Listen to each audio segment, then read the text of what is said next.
Corona virus का शारीरिक ही नहीं मानसिक सेहत पर भी असर।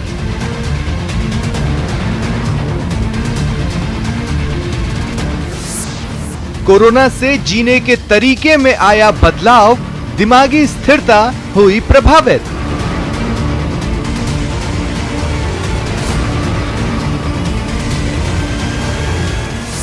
कोरोना के दौर में तेजी से बढ़ी नींद से जुड़ी बीमारियां।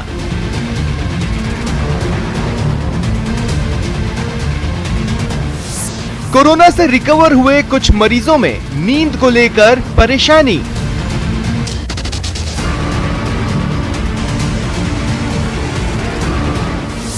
चिंता और तनाव इतना बढ़ा कि असर नींद पर दिखा।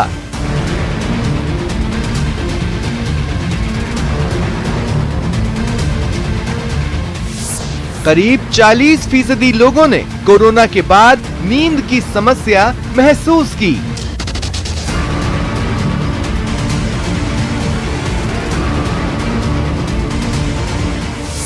साल भर में अनिद्रा के मरीज 20% से बढ़कर 60% हो गए। कोरोना काल में नींद की समस्या से कैसे निपटें?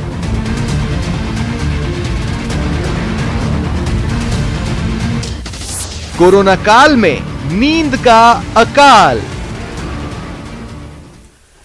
नमस्कार, स्वागत है आपका। मैं हूं आपके साथ सुमित गुप्ता। कोरोना काल में नींद का अकाल, ये एक बड़ी ऐसी समस्या जिससे ज्यादातर लोग जूझ रहे हैं। ना सिर्फ कोरोना संक्रमित बल्कि जो सामान्य लोग हैं वो भी इस समस्या से जूझ रहे हैं। कारण क्या है इसके पीछे?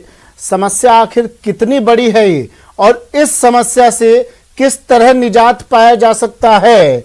क्यों आखिर अनिद्रा का शिकार लोग हो रहे हैं, और खासकर वो लोग जो कोरोना पॉजिटिव हो गए हैं। कोरोना पॉजिटिव से कोरोना नेगेटिव आने के बावजूद अनिद्रा की समस्या गहराती जा रही है। आखिर क्यों, और इसका समाधान क्या?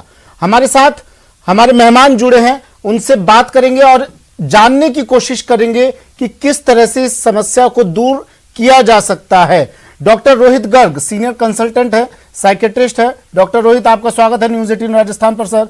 Doctor Nagendra Sharma senior neuro surgeon है। डॉक्टर नगेंद्र, आपका भी स्वागत है सर न्यूज 18 राजस्थान पर। डॉक्टर रोहित, सबसे पहले सर मैं आपके पास आ रहा हूं। सर, क्या वजह है, क्या कारण है कि इस वायरस ने हमारा स्लीप पैटर्न भी बदल कर रख दिया है? इसके पीछे अगर हम जाने की कोशिश करें, क्या कारण सामने समझे जा सकते हैं?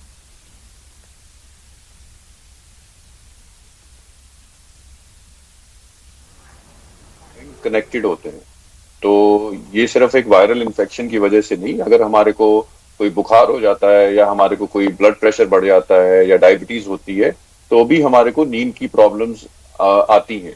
मतलब इनसोम्निया, मतलब नींद ना आना, एक पहले ही काफी बड़ी बीमारी रहती है और रह चुकी है। लोगों को इसका कई बार ख्याल नहीं रहता है, लेकिन जैसे ही हमारे शरीर पे किसी भी तरह का कोई स्ट्रेस, कोई एंजाइटी या कोई भी तरह का शारीरिक बीमारी पैदा होती है तो उसमें नींद की समस्याएं वैसे भी बढ़ जाती हैं। एक टर्म होती है जो पहले से ही कोविड के पहले से भी यूज करते थे, जिसको हम कहते थे पोस्ट वायरल डिप्रेशन या पोस्ट वायरल एंजाइटी। मतलब एक नॉर्मल वायरल इन्फेक्शन के बाद भी किसी भी इंसान को डिप्रेशन या एंजाइटी या नींद जैसी समस्याएं आ सकती हैं।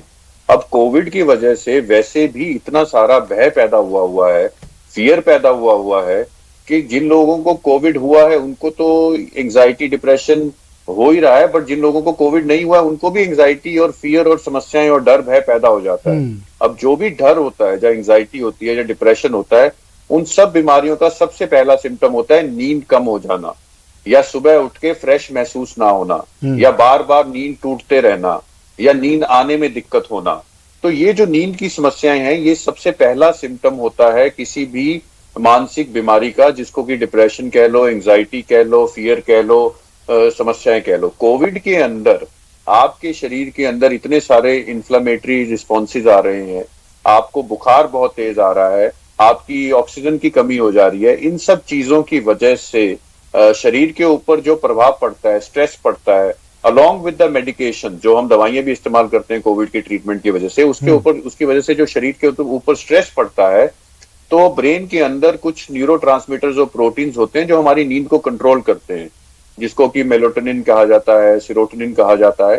तो उनके अंदर बदलाव आने लगते हैं जी। और उस स्ट्रेस और उस तनाव की वजह से लोगों को नींद की समस्याएं आनी शुरू हो जाती हैं और नींद कम होने की वजह से फर्दर इम्यूनिटी कम होती है, जिसकी वजह से आपकी कोविड को फाइट करने की या किसी भी बीमारी को फाइट करने की क्षमता जो है और कम हो जाती है, क्योंकि जो हीलिंग होती है बॉडी की वो तो सारी नींद में ही होती है। इसीलिए कहा जाता है कि कम से कम आपको 7 से 8 घंटे नींद लेनी बहुत जरूरी है। हम सब में एक वायरस है जिसको हर्पीस वायरस कहते हैं। आप लोगों ने अक्सर सुना होगा कि उसको हर्पीस हो गया। आप लोग अगर 4 या 5 दिन ढंग से ना सोएं तो आपकी इम्यूनिटी इतनी गिर जाती है कि आपके वो अंदर का जो वायरस है वो एक्टिवेट हो जाता है, आपकी बॉडी इम्यूनिटी उसको फाइट ही नहीं कर पाती है। तो इसलिए नींद लेना बहुत जरूरी है और कोविड की वजह से इन लोगों की नींद खराब होती है, डिप्रेशन होता है, एंजाइटी होती है और उसकी वजह से नींद लेना जरूरी है डॉक्टर साहब, लेकिन वो लोग क्या करें जो सोने की कोशिश करते हैं लेकिन हर 5 मिनट में उनकी नींद खुल जाती है। डॉक्टर नगेंद्र सर, आपसे मैं जानना चाहूंगा, ये शरीर कोविड पॉजिटिव है कोई व्यक्ति और उसकी रिपोर्ट नेगेटिव आ जाती है, उसके बावजूद उसे बॉडी पेन रहता है, उसके बावजूद वो अनिद्रा का शिकार रहता है, उसे नींद नहीं आती है, वीकनेस रहती है उसी, ये कोई गंभीर समस्या का रूप तो नहीं ले सकती sir in future? Doctor Nagendra.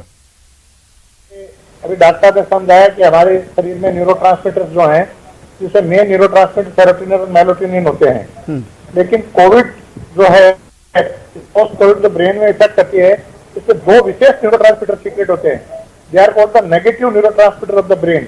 One is the interleukin 6 और सेकंड है 5-हाइड्रोक्सीट्रिप्टामिन 1 एंड 5-हाइड्रोक्सीट्रिप्टामिन 2। ये दोनों ट्रांसमीटर आपके अंदर ब्रेन में नेगेटिविटी लाते हैं। साथ में मेलाटोनिन जो न्यूरोट्रांसमीटर है जो नींद को इंड्यूस करता है, नींद की साइकिल को कंप्लीट करता है और हमारे ब्रेन में जो बायोलॉजिकल क्लॉक होती है उसको रेगुलेट काम करने का जो काम है मेलाटोनिन करती है। लेकिन ल्यूकोट्रिन और हाइड्रोक्सीट्रिप्टामिन 2 नेगेटिव ट्रांसमीटर्स हैं, वो बायोलॉजिकल साइकिल को पूरा को खत्म कर देती है। तो हमारी जो इंडक्शन ऑफ द स्लीप जो टाइम पर होती है, जैसे मान लो मैं रोज 9 बजे सोता हूँ तो मेरे को 9 बजे नींद आएगी, लेकिन because of the negative transmitter secretion and जो इंडक्शन ट्रांसमीटर मेलाटोनिन है उसका सिक्रेशन टोटली बंद हो गया है, तो मुझे समय पर नींद नहीं आएगी। और नींद का मुख्य जो कार्य है, जब हम सोते हैं तो दिन भर की एक्टिविटी के कारण मसल्स में, ब्रेन में, बॉडी में लैक्टिक एसिड डिपॉजिट हो जाता है। तो नींद में पूरा का पूरा लैक्टिक एसिड ब्रेन से वॉश करके वी गेट द रिफ्रेशमेंट। अब आप यदि नींद नहीं लेते हो, ये लैक्टिक एसिड वापस आपके ब्रेन सेल्स में डैमेज होता है।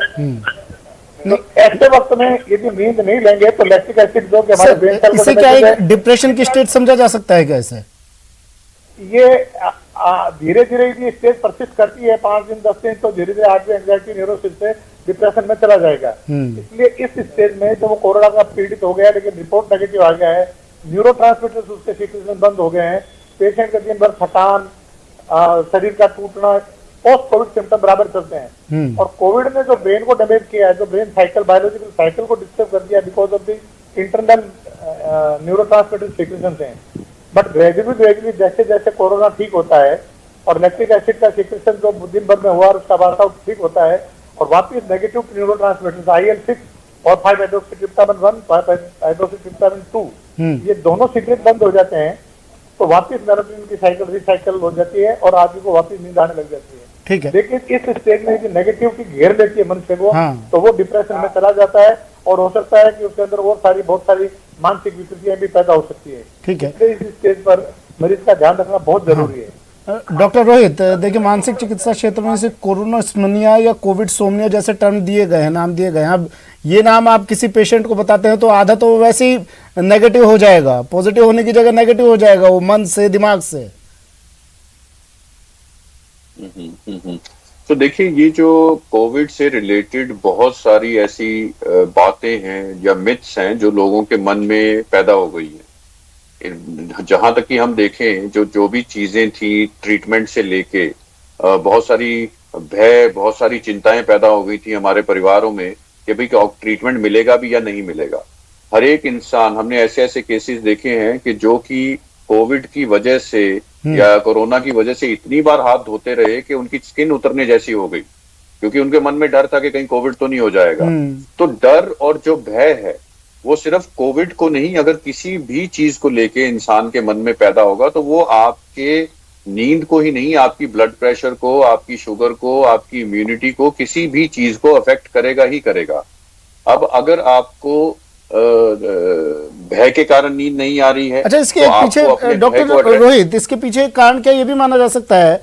देखिए, आइसोलेट हो जाता है एक पॉजिटिव पेशेंट, आइसोलेशन के दौरान उसको वक्त बिताने के लिए मोबाइल का सहारा लेता है, वो टीवी का सहारा लेता है, और जब भी आप टीवी खोलो, मोबाइल आप देखो तो उस पर नेगेटिव खबरें ज्यादा हैं पॉजिटिव से ज्यादा।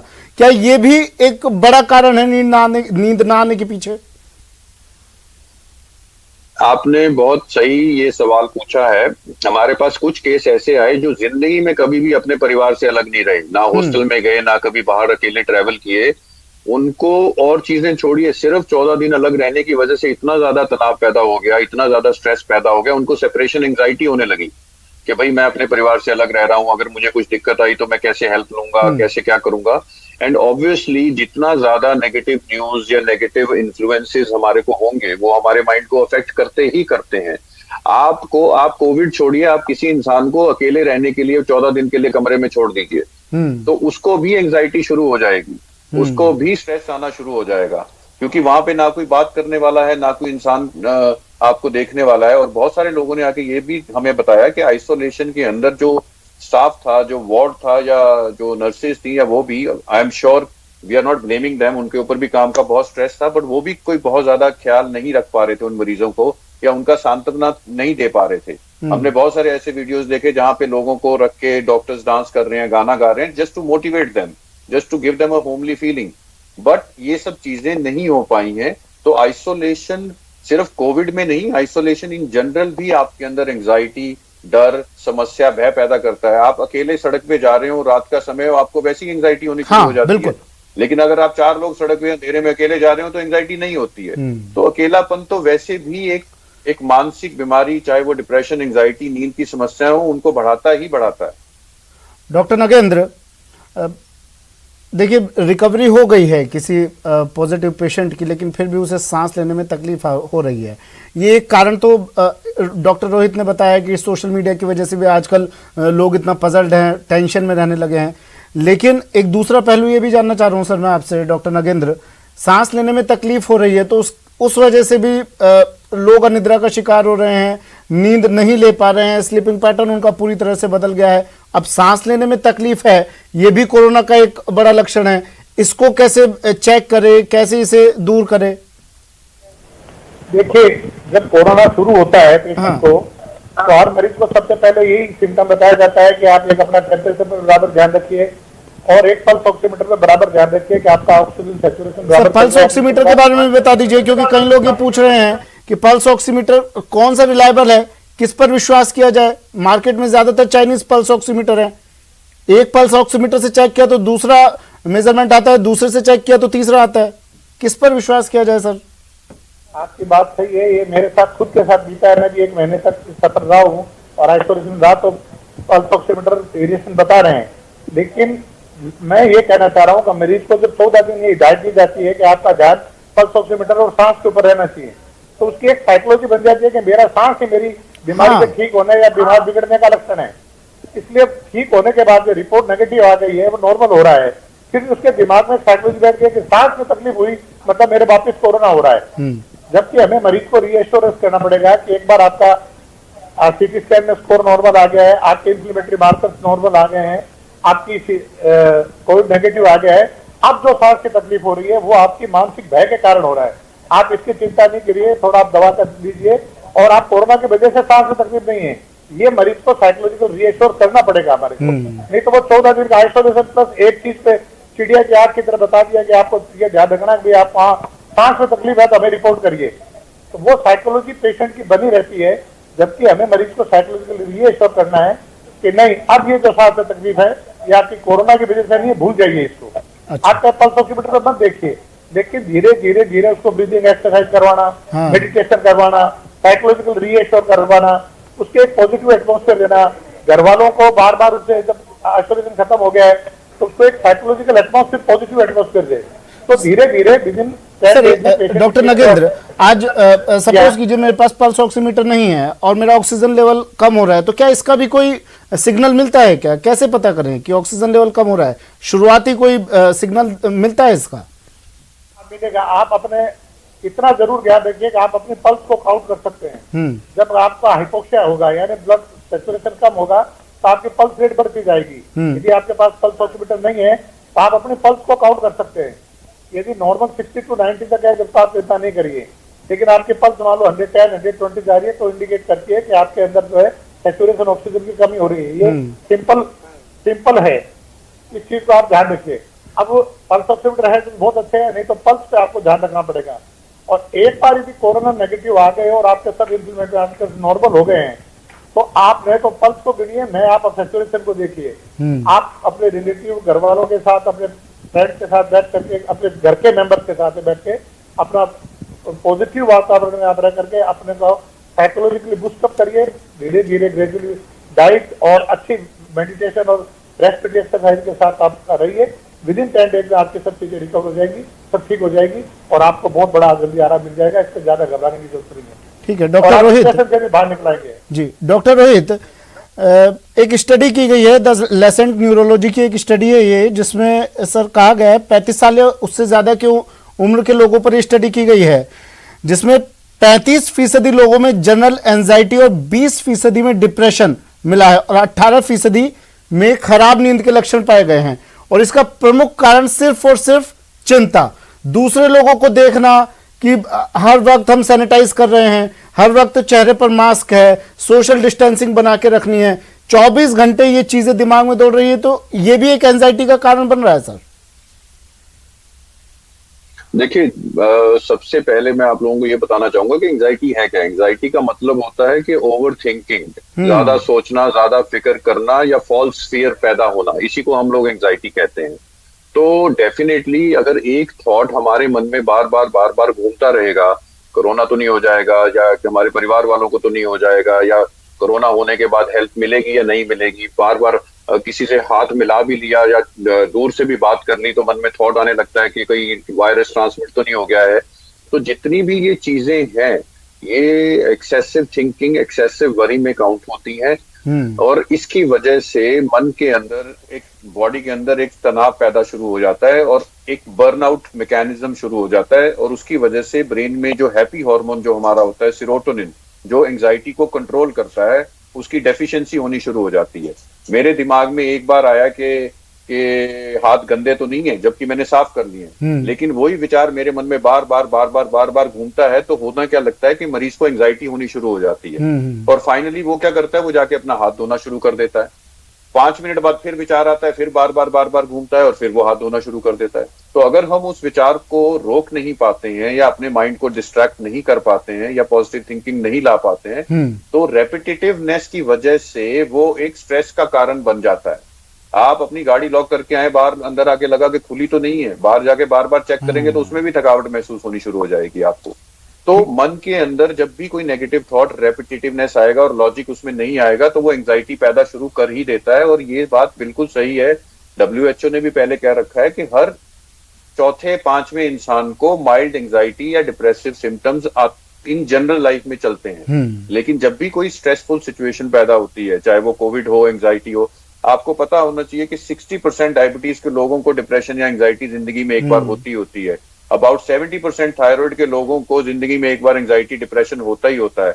तो कोविड इज ऑलमोस्ट लाइक क्या करें सर, समाधान क्या है इसका? दिमाग और बॉडी दोनों को मतलब कैसे, शरीर और दिमाग को शांत कैसे करें? योग, व्यायाम, मेडिटेशन क्या कारगर साबित होंगे इसके लिए, या फिर कोई दवाई, कोई सप्लीमेंट हो इसके लिए, कोई मेडिसिन हो इसके लिए, या मेडिटेशन या मेडिसिन? मैं ये कहना चाहता हूं कि मेडिटेशन और मेडिकेशन दोनों काम करती हैं। तो हमें कैसे डिफरेंशिएट करना होता है कि हमें अब दवाई की जरूरत है। सबसे पहला काम तो आप अगर योगा, व्यायाम, एक्सरसाइज रोज करते हैं और आपकी नींद 6 से 7 घंटे, 8 घंटे तक पूरी होती है, तो बॉडी में अपने आप पॉजिटिव हैप्पी हार्मोन, जिसको हम एंडोर्फिन्स वगैरह कहते हैं, वो रिलीज होते हैं, जो कि आपकी एंजाइटी और डिप्रेशन और नींद को ठीक रखते हैं।